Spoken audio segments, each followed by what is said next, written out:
tell me about ants. Why do we care about ants? Are they a problem? Are ants a problem? Are ants a legitimate concern? They can be. There's many different ants. We're more concerned about the ants that are going to get into our houses that can do damage or become nuisances. Ants in nature are beneficial to us. They help to aerate lawns. They help to get nutrients into the soil and into the root zones. So they're food sources, and they're also predators. So they actually take care of some issues for us as well. So it's important to have them around, but we don't necessarily want them in our house.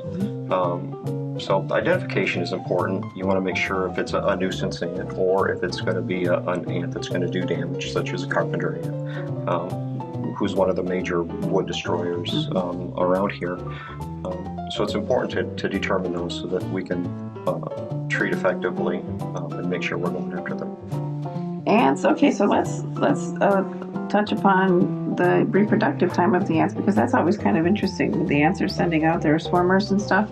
Because I think in the spring, when customers see these flying ants, I think that's kind of interesting, and you're not sure what you're getting flying through. And so, can you explain why the ants are swarming and flying, and does it matter? It does matter. There's almost 700 species of ants locally, which is, it's a huge number, and they all reproduce at different times of the year. And so you get ant swarms throughout the warm season. So within the nest, you have a queen whose job it is to lay eggs and grow the nest. Everybody else in the nest is unable to reproduce. They don't lay eggs, they don't do any of that. So once a year, the nest produces flyers, and the flyers are mature and they can reproduce. And about half are male and half are female. And they emerge out of the nest, almost always directly above the nest.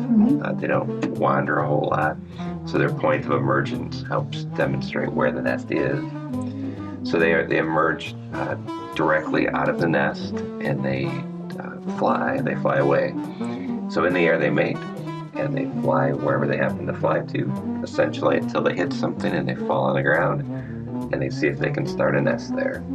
And so these ants are starting new colonies, new locations. So pavement ants, we see the pavement ants, and you see the pharaoh ants. You see all the ants in the house that are running through your cupboards and looking for your sugar. And we have ants that are flying, looking for new locations so they can start a new colony and reproduce and stay. So often, as we're treating ants, regardless of what kind it is, right, we have to find the source of the nest. We have to find the location from where they're coming. And I think often when we're treating houses, we will say to the customer, where do you see them coming from? What is their location of entry? And we, like for carpenter ants, we would treat ideally the whole house, but we would look for a nesting site, wouldn't we?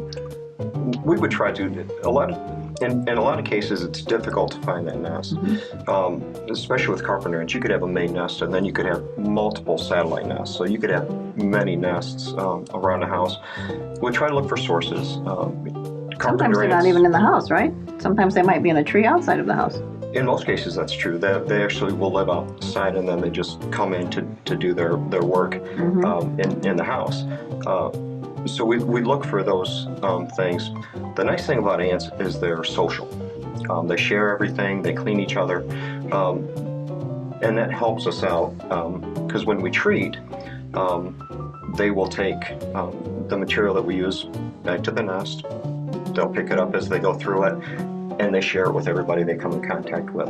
So if you are in a situation where you can't find exactly where that nest is at, the areas that we treat, as we determine the best places to treat, will help to get that there, and then the ants will do some of the work for us as far as getting the materials dispersed throughout the nest.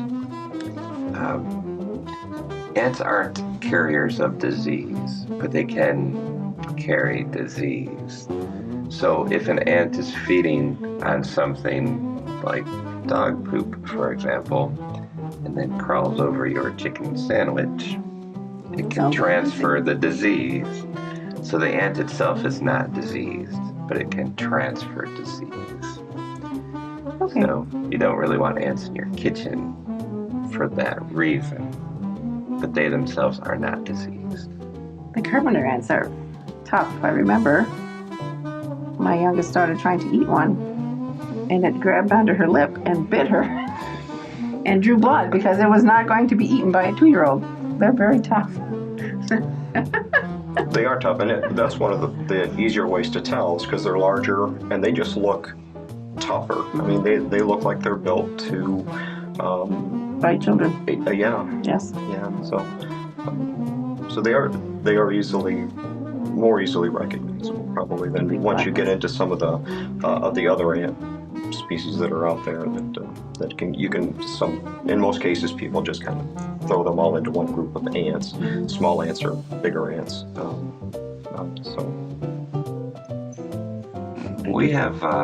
We have one material that will make ants run, and it can be interesting. If you decide to use that and you're going to flush a nest out, all the ants will come out, and they can be of impressive sizes, and a nest can be 10, 15, 20,000 ants. So you get 20,000 carpenter ants running out of your house all at once. It's like a comic strip. Well, it's more of a horror story or a horror movie. Alfred Hitchcock.